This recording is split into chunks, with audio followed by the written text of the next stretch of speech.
Welcome back, everybody, to the Arkansas Soybean Promotion Board's Soybean Podcast.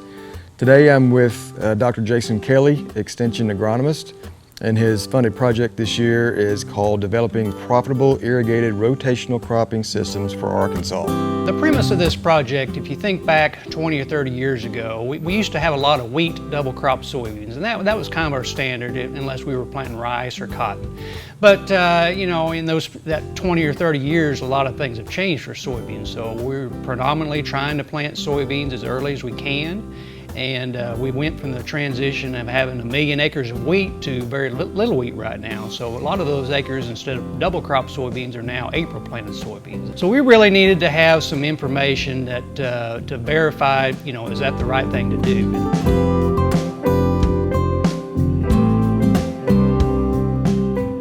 Tell me what's going on. Well, yeah, appreciate you having me here today. This project is probably a little bit unique compared to maybe some of the other projects that we're videoing. We've had this project funded for 9 years, and so this is a long-term rotational cropping system. So we're looking at how crops respond and yields respond, and of course the most important thing, economics. You know, what's our most profitable rotation, crop rotation. And so that's one of the things that you know, a lot of our producers kept saying, well, if I rotate corn and soybeans together, you know, the next year my soybean yields are increased. And that's really what we wanted to verify as well. So, and we've seen that in our plots that where we rotate corn and soybeans back and forth, 1 year corn, 1 year soybeans. The next year that the soybean yields are typically greater. And so out of this 9 years of this project, 8 years of data, I guess, early April planted Group 4 soybeans on average have yielded 5 to 7 bushel greater following corn or even grain sorghum than continuous soybeans. And so the other side of that is the double crop system. So we always hear that the April planted soybeans are yielding much more, and they are. In our plots, April planted soybeans, like I say, 55 to low 60s is where we've been. When we plant double crop soybeans, the yields are always lower just because of the planting date. And so in our plots, 15 to 17 bushels less when we plant in June versus the April planted soybeans. So this is probably a rookie question. What do you attribute that yield increase after corn year over year to? Or a grain sorghum for that matter? But in our situation, I think it's the soybean cyst nematode that's the difference. And sometimes it's just, you know, rotational effect. Sometimes it's hard to pinpoint exactly what it is. So is this increase the same no-till versus till ground? In our trial, we're conventional tillage. We're on 38-inch rows, furrow irrigated, probably a typical system for that area for eastern Arkansas. Personally, I think that the yield difference would be the same whether we're no-till, maybe a stale seed bed, or a full conventional tillage system. Nutrient levels, pH? You know, fertility-wise, we're applying what the University of Arkansas would normally recommend. And so we go back each fall and soil sample every plot, and really we don't see a lot of trend differences. So if you looked at this continuous soybean plot, which is a little bit lower yielding versus following corn, if you look at the nutritional, the potash, the phosphorus levels, we're really not seeing that much difference. So, really? Yeah. And that's across the board?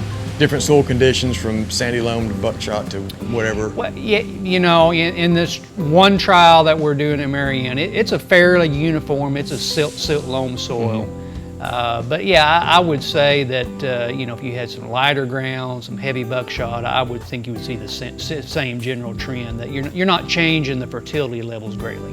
Okay. When you think this will be wrapped up, there'll be like some real live data points that growers can use to make some next year decisions about. Yeah, so you know, like I say, this project is a little bit unique. Sometimes we have a little problem, you know, 1 or 2 year project, and you know, boom, we got some answers. Well, this, right, you know, every year is a little different, right? Well, 1 year the corn yields great, and the soybeans are so-so. Next year, maybe the other way around. Or the wheat's great and the grain sorghum's great. You know, there's a lot of different variables. So, yeah, that's why we've carried this project on. Like I say, this is the 9th year.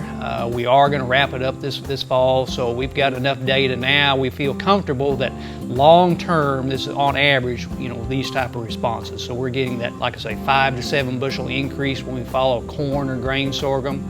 And you know, 15 to 17 bushel less when we plant a double crop soybeans versus our April beans. So, you know, one of the other components is economics, and you know, we talk about rotation, so we see advantage to corn.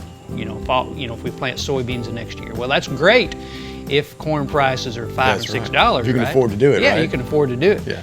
Well, if corn is $4 and soybeans are $15. Well, maybe that benefit, you know, it's not really there. So, you know, and that's one of the goals is, you know, every year we've been taking, you know, we know what inputs we put into the crop.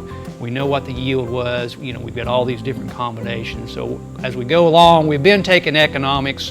You know, 1 year of economics, 4 or 5 years may not mean anything, but we get down to the end of the cycle, you know, 8, 9 years worth of data, then we can say, well, you know, long-term economically, this is probably our top 2 or 3 rotations. Yes, I mean, that pretty much increases your sample size. You know, some people don't understand it takes a full growing season, you know, to do the research, and it takes more time to sort of boil that down and have something reportable. But yeah, that sample size of 9 years is going to give producers a better idea. And you know these rotations, like I say, we've got continuous soybeans, which, you know, first year or two, you may not see all that much difference. You know, 9 years of continuous soybeans is not a good thing.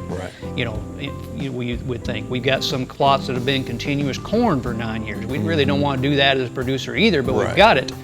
So, you know, we'll have a lot of information, and we put this in the Arkansas Soybean Research Series publication. Every few years we've got an article in there summarizing the results, and we'll continue that this fall. Great. Well, we'll look forward to the update. Thanks for your time today. That was interesting stuff. It's like I said, I hate to just kind of get on the end of this project, but I'm glad that you were well, you know, it was a project that producers, you know, they were seeing in their fields, you know, their neighbors were talking about it, and really we needed some data to back that up. And our data has shown that, you know, there is a yield response. So, you know, it all rolls into one package there. Right. Well, thanks. Good work. Appreciate it. Thanks for listening to the Arkansas Soybean Promotion Board's Soybean Podcast.